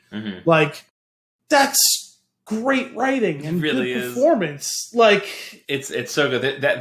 That scene has one major flaw. And that is that when they show her approach the table originally, she kind of leans over, she taps the table, she starts talking to him. She's very far away from the ice cream. And also the table's probably a little too long. The table's a little too long. And then at the end of that scene, she, without much effort, leans forward and takes a scoop of ice cream with a spoon that she does not have from an ice cream container that is nowhere near her. That's definitely one of those ones where it's like, okay, we forgot to fully set the table when we first started shooting this, and we're not going to redo you approaching the table because we know how you approached the table the first time. but that's true. It was in that moment where it's like, I mean, more so like throughout the entire movie this time, watching through, like paying real close attention, it's like I never realized how much of a maniac Hammond is. Like the man is crazy. He is a cartoon villain. Like he's like with this ridiculous park that he's making, and he's so wrapped up in it, and he doesn't see the error in his ways. Well, he's the best type of villain because he isn't trying to hurt anyone. No. He's a tragic figure, right? He's not a villain. He's a tragic figure. That's right. That's he is blinded a bit by greed. He thinks he's done the diligence on taking care of people. I would take that a step back. I don't think he's blinded by greed. I don't think he cares about money. He's blinded by greed in the perspective of they spared no expense. But they could have done a little bit more testing of the facilities before they allowed human beings to be in it and figured out the safeguards. Like, honestly, not the whole park, right? And I've never worked in any sort of like stress testing on this sort of thing. I've certainly never done any security work. Maybe you switch off the fences and see what happens if they try and get out. You know what I mean? Like not the whole park, right? Like, let's turn off. Let's get all of the tranquilizers. Let's let the T-Rex see if it can knock down the fence. You know what I mean? Yeah. Like, oh, wow. That fence didn't hold up to that T-Rex at all. We should probably build a better fence, you know? I love that one line from Malcolm of like, you spent all this time wondering, like thinking if you could, you never asked yourself if you should. That whole concept behind, like, there is a depth to this absurd story that I really appreciate. I also like that, like, it has a weird level of campiness, but just the right amount. It just was very 90s, right? Like, in some ways. Yeah. I think that's what it is. Like, the camp is primarily the 90s flavor of it. It's just... Because I wouldn't really call Spielberg a campy director in any way, shape, or form. Like, this wasn't directed by, like, Joel Schumacher or something in the 90s, right? Like, I think most of it is just that's what that decade featured. That's probably fair. Because the camp never gets out of hand, right? No, the only time it comes close is when Timmy wakes up after being electrocuted and goes 3. But that's not even really camp, right? Like, it's... No, what's campy is that him getting shocked with 10,000 volts and then waking up and making a joke. Like, it's very holy rusted metal, that man. Well, when I think camp, I typically think Goldblum, and I think just the whole production of like, what the tour would be like, you know? Oh, God, he's so great in this movie.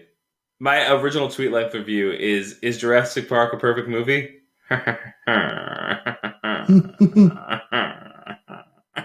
That ridiculous laugh that he has. Like, must go faster is that's camp. You know what I mean? For sure. You know what really, and hold on to your butts. You know what really got me is I always thought that hold on to your butts happened specifically when he flips the power off and back on. I forgot that he says it earlier in the movie too. Yes. It's kind of his catchphrase. It's just his line. Wayne Knight, Newman. What a dick. What a greedy... He's the villain. He's the greedy bastard. Yeah. No, I mean, listen. Like, Hammond, maybe not even the most greedy person in all of this, but let's not act like, sure, was he driven by spectacle and wanting to share possibly the most incredible thing ever with millions of adoring fans and children? Sure. Do you remember how much money they were going to charge them? Well, that was the lawyer, though. No, I know, but him pushing back on the lawyer is, we'll have coupon, or he says we'll have a coupon day or whatever. Like, you do know how you charge. But remember, he's planning on charging people a lot of money. I'm not thinking he shouldn't. The lawyer said a coupon day. Hammond I know. Like, it's like he wants it to be like a thing that people it's for everyone can experience. Yeah, but he has no concept of time or money, though. He doesn't. Yeah, they were gonna make an obscene killing, which he knows. To him, like, it was gonna be rounding errors, right? Like, okay, yeah, sure. Are we gonna make 110% of what we can make on this? No, that's fine. We'll make 98%. Okay, because we'll be able to spread joy. Like, I do believe that he was balancing his desire to share his vision with the fact that he knew he was going to make an obscene amount of money off it. Like, I don't believe he was solely driven by greed. I just think that the combination of that vision and that greed made him not see the real flaws and the ethical dilemmas that the rest of them are trying to point out. Yeah. Oh my God.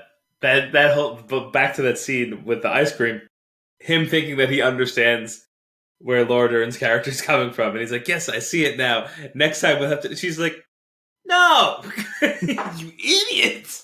Well, and this is what I was getting at though. Like, is he, and this is why I think the greed part is maybe more serious than you like kind of are willing to give into here. Consider his flea circus. Mm-hmm. It's not real. There's no fleas. Mm-hmm. He was fleecing poor people and their children. Now, he got joy out of bringing those children joy. Right. But he was literally lying to them to get their money. Sure.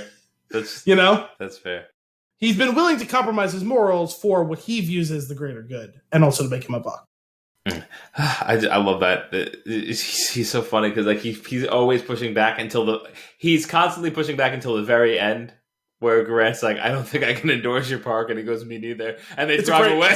It's a great scene. But I've decided to not endorse your park. Me either.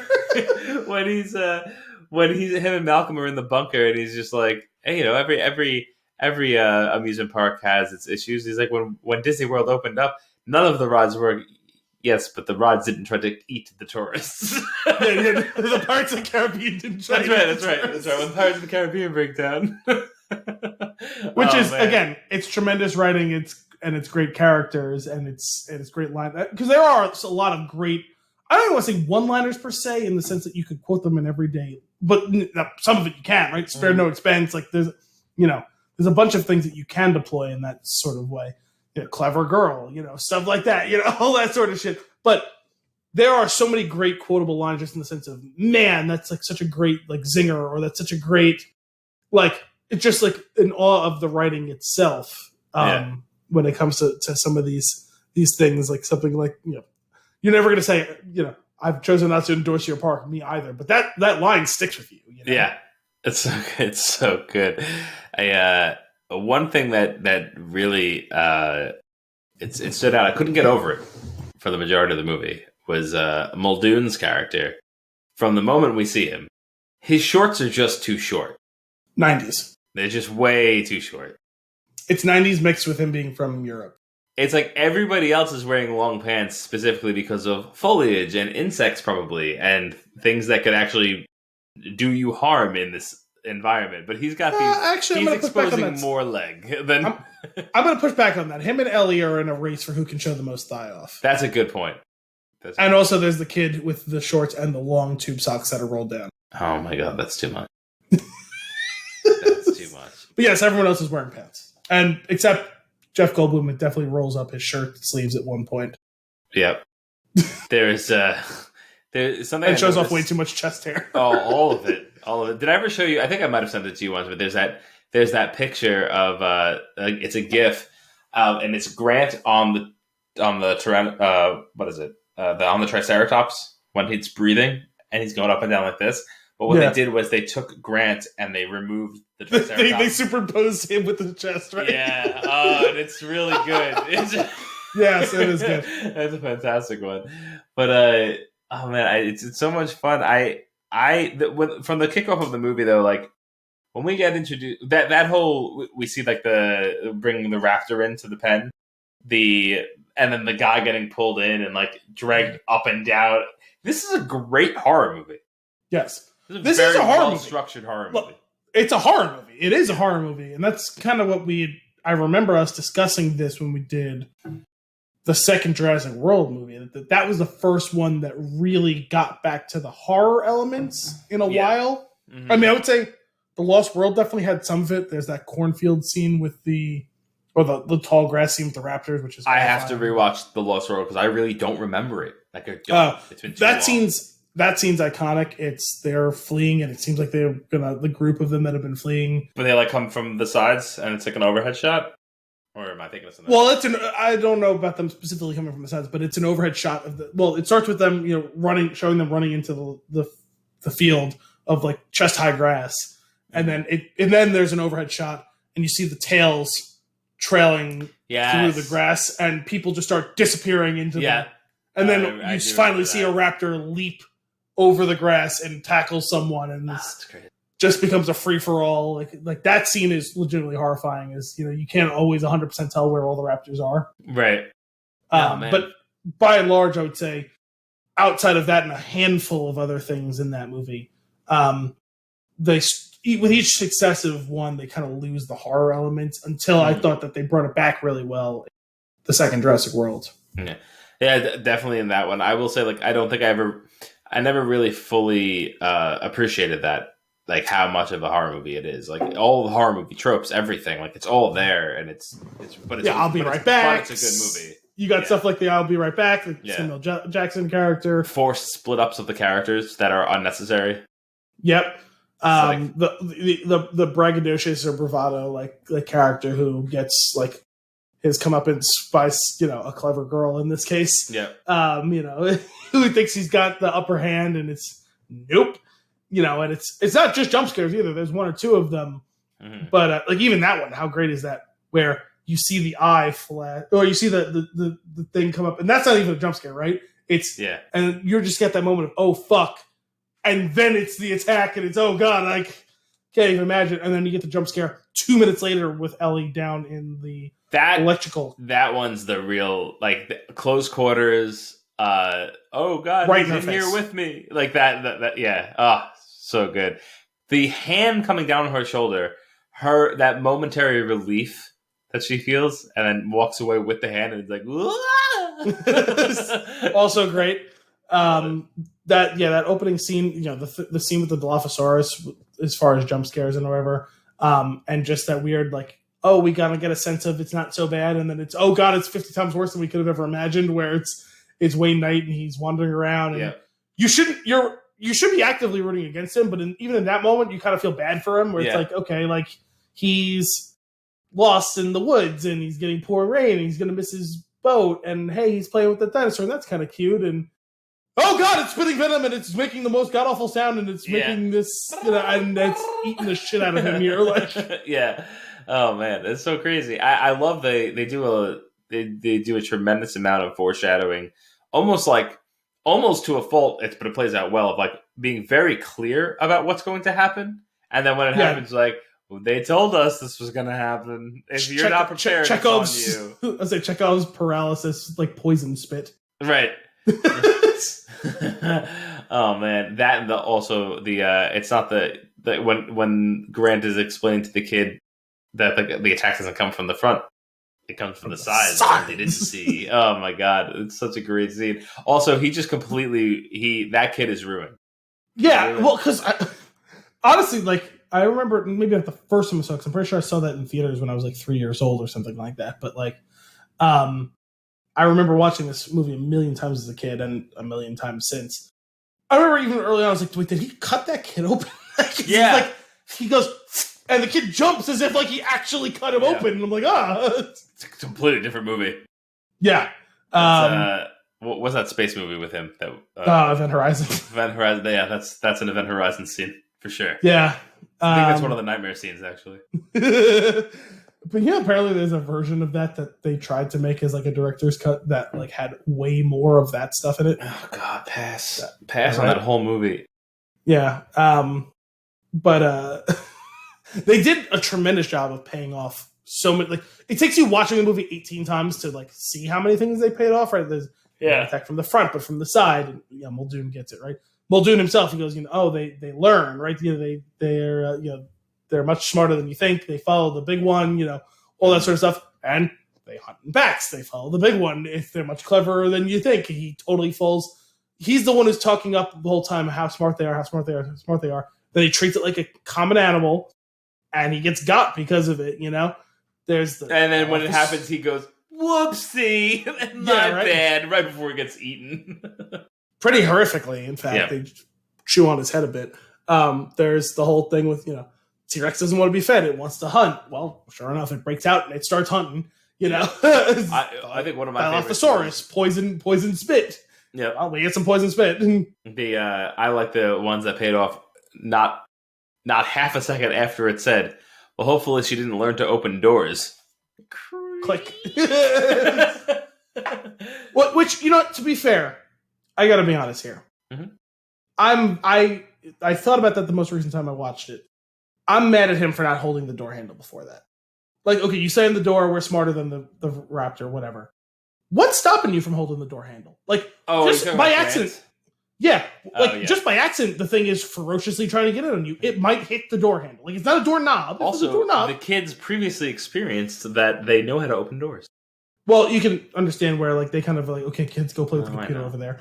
So they're not really listening, and the kids certainly don't offer that information up to them, right? Oh, by the way, we saw them open a door before, right? But if there's a door handle, I can understand. We're not even remotely safe. You think they can get through that glass? Let's not worry about that right now. Yeah. How about, hey, Ellie, you hold this gun and keep it on the glass. I'm going to hold this door shut, and I'm going to keep my hand on the handle because it might throw itself at the door and accidentally, hit the handle. Forget about using its claws to opening it. Like, it just might, like, my brother's dog. He has opened our, like swinging glass door in front of our main door before because he jumps up and claws at the glass and his foot slipped and hit the handle and pushed the door open. Like, it happens by accident when it comes to door handles, not doorknobs. Yeah, for sure. That scene in the kitchen though, where we first get the raptor through the door, like it always puts me on edge. I think it's such a great horror scene. Oh yes, as far as like horror, suspense, thriller, it's the build up, the close quarters, the bait and switch of the girl trying to get into like the cabinet, but the reflection being the thing that the raptor is seeing. Oh, it got me the first time I saw it. It got me this time. And I know it's coming. I was like, how does she get it down just in time? No, that's what happens to me almost every time because I watch it far enough apart from the last time that I saw it. I think she gets it down just in time. All right. Reflective surfaces. Which, by the way, again, tremendous camera work. Like, yeah. And then little Timmy hobbling along into the freezer. Her running, screaming with her two hands out in front of her to slam the door. Yeah. I don't know why that always gets me. I laugh at the way she runs with her hands straight out. Like, it's like a sped up version of Frankenstein or a mummy or something like that. Mm-hmm. Even right before that scene happens where you get the silhouette of it behind the other dinosaur stuff, and she's eating the Jell-O, and the Jell-O is shaking. That's great too. I also, she has some tremendous faces that she puts on in that movie. Also, her screams are far too much. They're far too much, but I the scene where she's running to slam the door shut. The way that she runs with the arms out. And the scream, it cracks me up. I don't know why. The screams are borderline Mrs. McAllister yelling Kevin, though. But oh man, when that kid he hobbles over to the table and sees all the dessert and grabs both of the pie knives, that's for some reason that tickles me too. They just have this ridiculous experience, and he's like, "I'm gonna eat all this cake." Also, I guess they do seem to struggle with utensils in this movie, right? Because they didn't give her a spoon, and then she has a spoon. They give him two things that he definitely cannot use together to eat. Right. No, that's true. Utensils not strong in Jurassic Park. What else? What? There's so many great things that happen in this movie. I never really picked up on or really paid too much attention to the whole Grant and the kids aspect of the movie, where Ellie wants kids. Grant is kind of resistant and then falls in love with the kids throughout the course of the movie. But the idea when they get into those automated Jeeps that are going to go on the tour for them, and it's like, which one are you going to go in? Whichever one you're in. And he like brings him into the car and then closes the door and then walks away together. Like, it's such a dick move, but I love it so much. Yes. And then his like paternal instincts kick in over the course of the ridiculousness of the movie. There's something that cracks me up every time where, like, because it is a nice move by him, and also, like, do you really think he cares in that moment? The kid's embarrassed when the truck falls into the tree. And the kid is embarrassed. He said it. He brought it up. He threw up, and he goes, "Oh, I'm not going to tell anyone." Like, of all the things we can talk about, like, we can talk about the fact that this truck is in this tree right now. We can talk about the fact that this Tyrannosaurus Rex ate a lawyer in front of us. We can talk about any number of things. Mm-hmm. How long is it going to take? How many stories are we going to have to tell before we get to the point? Oh, and by the way, Timmy threw up in the tree. Let's all laugh at him. Like in the car. You know what I mean? Like, could you imagine that being the thing you're thinking of? Not all the other ridiculous things. Well, like in a movie like this, it could have that ridiculous bit, right? But also, this is the same movie where Grant foreshadows that the dinosaurs are going to breed when he's sitting in the helicopter and he ties the two female ends of his seatbelt together to be. It's so good. I never got that one, actually. That's a good point. I love that. Well, because they asked the question directly, right? Like, how do we stop them from, like, they're like very overt about it, and it's like, again, foreshadowing another thing that's going to happen, right? Mm-hmm. We have the lysine contingency. Nope, they evolved past that. We have the fact that they're all female. Nope, frogs, which we mentioned that there's frog DNA. Now, admittedly, I didn't know a ton about amphibians before going into this movie, but like, everyone knows that now. It's one of those weird bits of trivia that everyone knows now. Oh yeah, there's some frogs that can create offspring even though they're all female. Like everyone knows that because of Jurassic Park.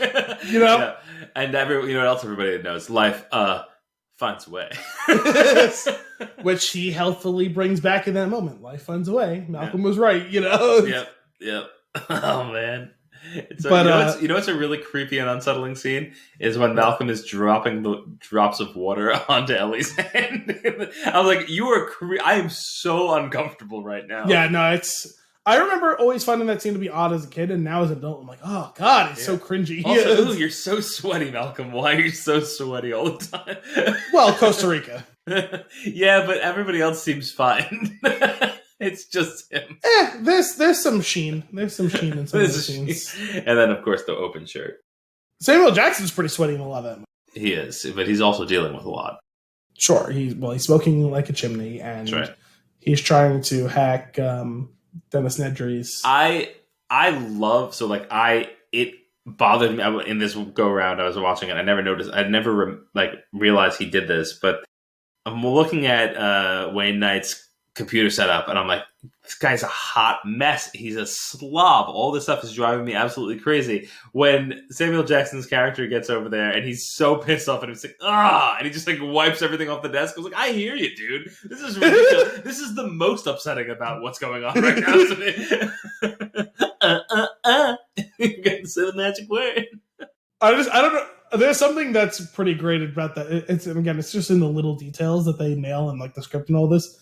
Yeah, it just keeps going. I didn't say the magic word. And he just screams, "Please!" at the computer. Yeah, please. It's so good. Through his cigarette. Oh, you know what else I noticed this time? Never noticed it before. When Grant and Ellie and the kids are in the rafters, and the Velociraptors are in there trying to get them. There's one scene where one of them looks up and is starting to focus on the ceiling, and there's the projection of the visual representation of the DNA is all over the dinosaur. Yes. That's really cool. There's no reason. That's just an artsy shot. That's just something that you add in. I just think that's so cool. There's a lot of those things. Like I said, that whole mosaic or whatever it is that the silhouette of the Velociraptors is behind, because at first it looks like it's just another piece of it, and then it moves. And they've done a few shots like that throughout Jurassic Park, which are pretty great.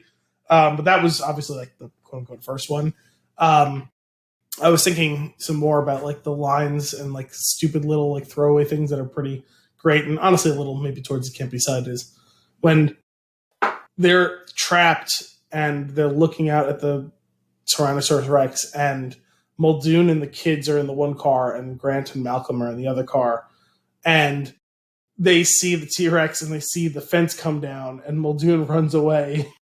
And Grant goes, "Where is he going? You gotta go. You gotta go. You gotta go. You gotta go." And it's great because he does.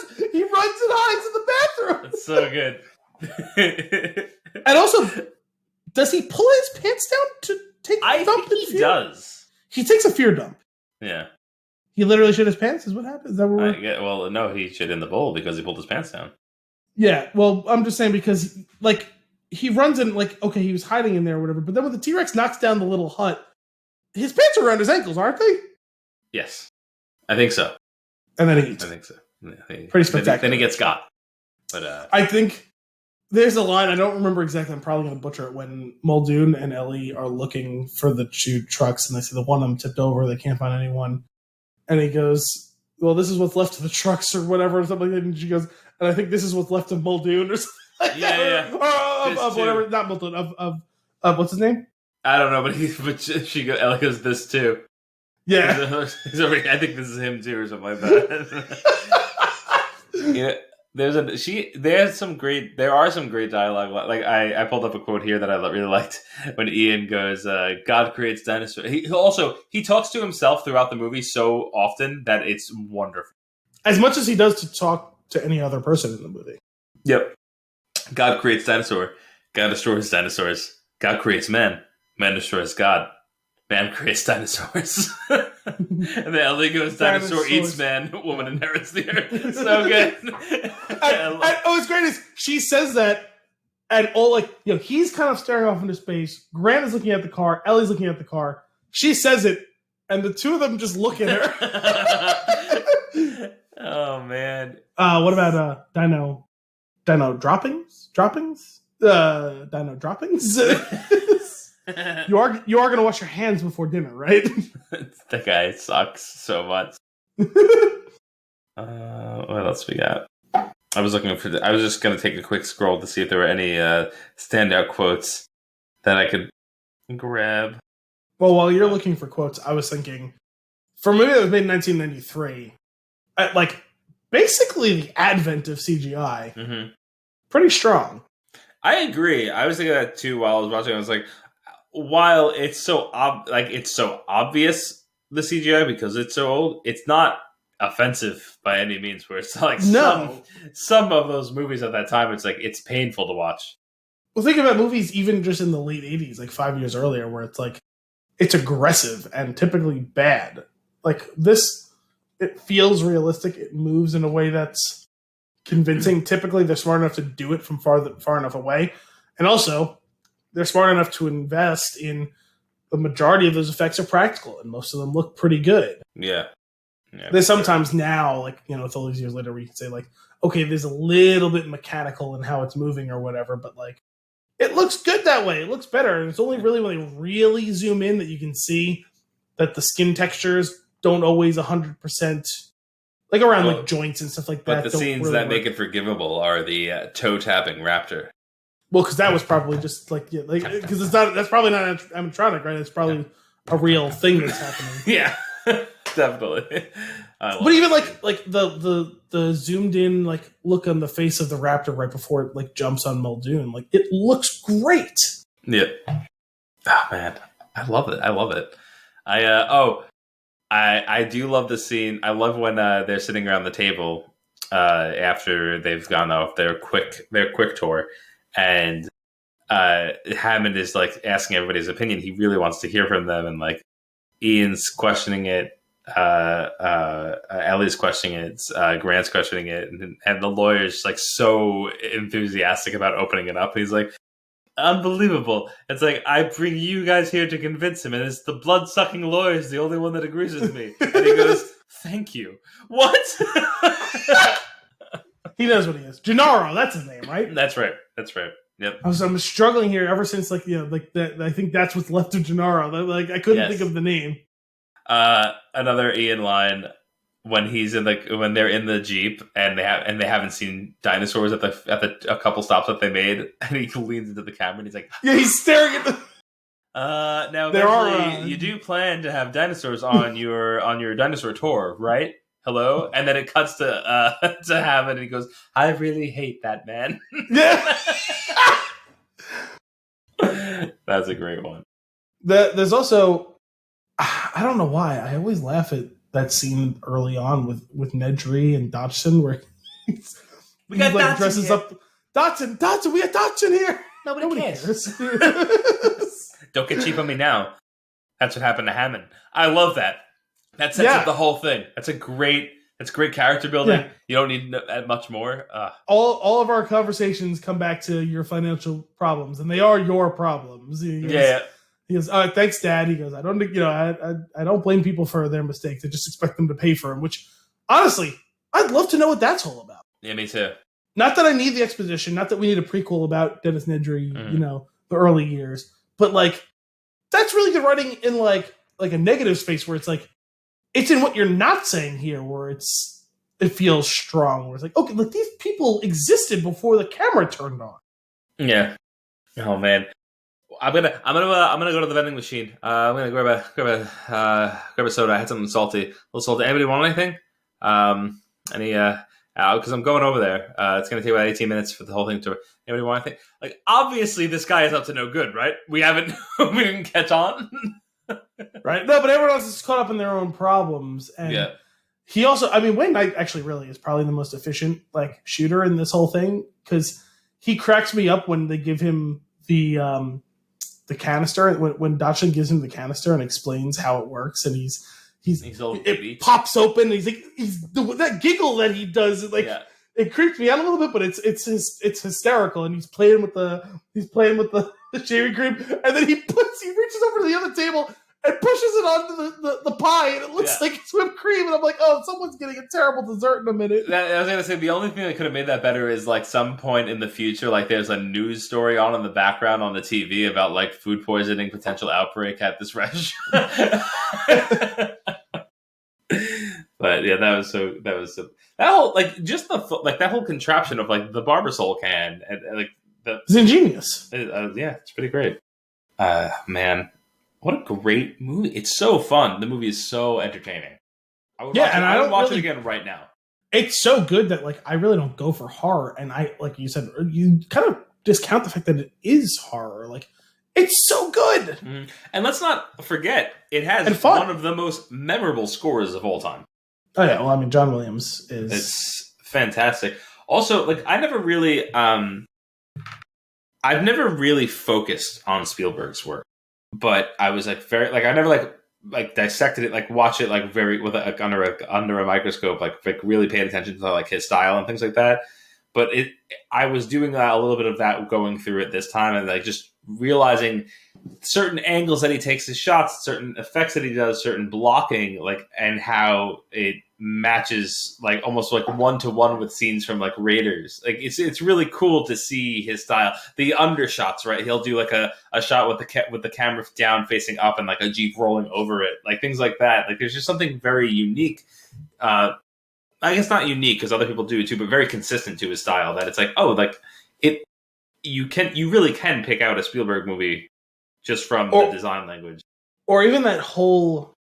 It's the parallel and the inversion at the same time, right? There's the scene of the glass of water on the dashboard, mm-hmm. slightly from underneath, right? Like, and you see the ripples and you hear the boom, and it's synced up perfectly. And then later, when Malcolm's in the back of the Jeep, it's now top down on the puddle, and you see the ripples the same way. And then the musical cue kicks in, you know, that as they come running out, and then I mean, that's one of the most thrilling chase scenes of all time. Yeah. They're driving in a straight line the whole time. Yep. The whole objects in mirror or closer than they appear. Good. Seeing the T-Rex zoom in to the mirror itself as that's going on. You know, watch just the facial acting that's going on and the close-ups on everyone's faces as we see all of it. That scene is as thrilling as you can find. And yeah, it's like we know they're going to get away, but like it's still incredible. It's just such an iconic movie. I really love it. One thing that I forgot all about was when the T-Rex bursts through and eats the raptors. Like bites the first one and like tears it apart a little bit, and the other one jumps on it. There's a little bit of a battle.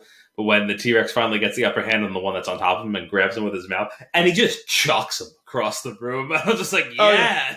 Does he throw him through the bones of the other T-Rex? Yes. Right, and then the banner comes down and like very intentionally in front of him as he's roaring. Oh, I love it. I really am gonna have to sit down and watch the sequels sometime soon because, man, I want more of that. I mean, I wouldn't say either of them was particularly good. Like, The Lost World has some stuff going for it. Mm-hmm. It didn't really click for me. I think a big part of it was I always resonated with Grant and Ellie, and they're not in it. Right. I resonated with them more than I did with Malcolm, and he's the lead. So, it was funny. Like, I remember watching that movie because I loved Jurassic Park as a kid. I remember watching that movie and being like, like it was fine or whatever. But I remember seeing it when it came out. And then, like, not again for, like, 15 years. Right. Well, I guess not quite 15 years, but, like, I don't know, 12, whatever. And then I saw it, and I was like, oh, my God, Vince Vaughn is in this movie. Like, I had no memory of that because Vince Vaughn wasn't, like, even a concept for me at that time. Right. How bizarre. Yeah. But also, he just... Well, no, actually, I don't want to say anything because you're going to watch the movie, whatever. It's an odd character. It's an odd character choice for him. It was also before he was fully Vince Vaughn. I mean, I know he had swingers already at that point, but still. Right. That movie's it's fine. It's solid. The third one's probably not a very good movie, but I've seen it a lot of times, and like there are still some things that speak like for it, I guess. It's a weird series. I don't know. Like it's Spielberg directed the second one, though, right? I believe so. Yes, but not the third. I want to say he produced it, but he didn't direct it. Okay. Yeah. Oh man, it's funny though because in some ways 3, some of the visual language stuff, like the sets, harken back to the first one in ways that the second one doesn't. Which is kind of a cool effect, but overall, like it does. I mean, it definitely has the spirit of the movie. Like it feels like it's part of the same series for sure. Okay. It doesn't have the Spielberg touch to it exactly. Man, I had a Grant action figure that I played with a lot. That's a really random action figure with his little hat and his jeep. It's a good toy. Cool. You have anything else on this one? Have you ever seen the Family Guy scene with executive bathroom? I want to say yes. I mean, it's honestly, I may have sent it to you for all. Yeah. I don't know why. That's one of my favorite stupid cutaways. Peter gets a promotion at the brewery, and he gets access to the executive bathroom. Okay. And he opens the door, and it opens onto a helipad. And he walks out to the helipad, and he gets into this long flight. And yes. He's like, where the hell are we going? And all of a sudden, you see the Family Guy version of John Hammond go, there! And then they start playing. And it's like they recreate that whole scene of the first time you see the island. Yeah. And that's so great.